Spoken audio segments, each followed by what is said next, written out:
సింహరాశి వారికి ఎలా ఉంటుంది? ఇక్కడ సింహరాశి వారికి డబ్బు బాగా వస్తుంది, ముఖ్యంగా వ్యాపారం చేసే వాళ్ళకు బాగుంటుంది, లక్ష్మీ కటాక్షం సంభవిస్తుంది, ధనయోగం, వ్యాపార యోగం ఈ డిసెంబర్ నెలలో మీరు చూస్తారు.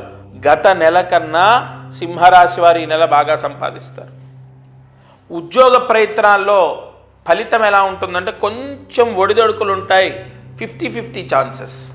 ఉద్యోగ ప్రయత్నాల్లో విఫలమయ్యే అవకాశం ఉంది. అలాగని 100% అందరూ విఫలమవుతారని కాదు. సింహరాశి వారికి దశ అంతర్దశ యోగం ఉంటే వారికి ఉద్యోగం వస్తుంది. అలాగే ఇక్కడ సింహరాశి వారు విదేశాల్లో ఉన్న వాళ్ళు కొంత వీసా ప్రాబ్లంతో లేదా జాబ్ ప్రాబ్లంతో సఫర్ అయ్యే అవకాశాలు కూడా కనపడుతున్నాయి. అండ్ ఇక మిగతావన్నీ పర్వాలేదు. ఇక్కడ పంచమంలో రవికుజుల సంచారం, చతుర్థంలో బుధుడు శుక్రుడు సంచారం. ఈ సింహరాశి వారికి తీసుకుంటే చదువు పరంగా బాగానే ఉంటుంది. పిల్లలు ఎటువంటి ఇబ్బందులు లేకుండా, ఏ సమస్యలు లేకుండా, ఏ చికాకులు లేకుండా పిల్లలు చదువుకోవడం, ఎగ్జామ్స్ రాయడం పర్వాలేదు.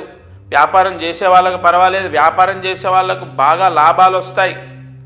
ఉద్యోగం ప్రయత్నం చేస్తున్న వాళ్ళకు సమస్య, విదేశాల్లో ఉన్న వాళ్ళకు కొన్ని ఇబ్బందులు. మరి మేము లోన్లు పెట్టుకున్నాము, మాకు బ్యాంకు నుంచి లోన్లు వస్తాయా అంటే లోన్లు కూడా రిజెక్ట్ అయ్యే అవకాశం ఉంది. మరి సింహరాశి వారు విదేశాల్లో ఉన్నవాళ్ళు లేదా ఇక్కడ ఉద్యోగ ప్రయత్నాలు చేస్తున్న వాళ్ళకు మరి ఏమిటి పరిహారం చెప్తాను. ఇంకొక విషయం ఏంటంటే సింహరాశి వారికి వైవాహిక సమస్యలు కూడా కొంత ఈ నెల ఇబ్బందిని పెడతాయి. భార్య భర్తతో లేదా భర్త భార్యతో గొడవలు, చికాకులు ఎదుర్కొనే అవకాశాలు ఉన్నాయి. సరే, మరి వీటన్నిటికీ పరిహారం ఏంటంటే లక్ష్మీ నరసింహస్వామి అష్టోత్తరాన్ని చదవాలి. ఏమండి, నేను మళ్ళీ చెప్తున్నా, ప్రతి నెల ఈ ఛానల్ ద్వారా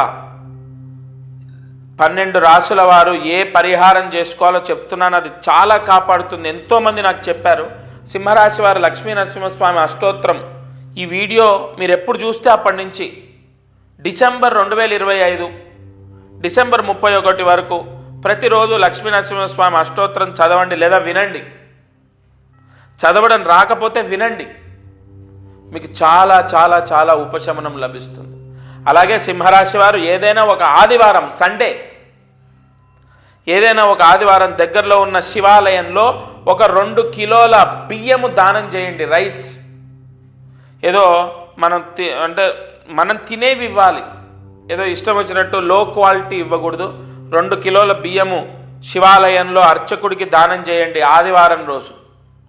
ఈ 2 పరిహారాలు చేస్తే ఉద్యోగం రావటం, లోన్లు రావటం, వైవాహిక సమస్యలు పోవటం, అలాగే ముఖ్యంగా విదేశాల్లో ఉన్న వాళ్ళ కోసం ఇక్కడ తల్లిదండ్రులు చేస్తే వాళ్ళకి ఏదైనా ఒక భగవంతుడు ఏదైనా ఒక మంచి మార్గాన్ని సూచిస్తాడు.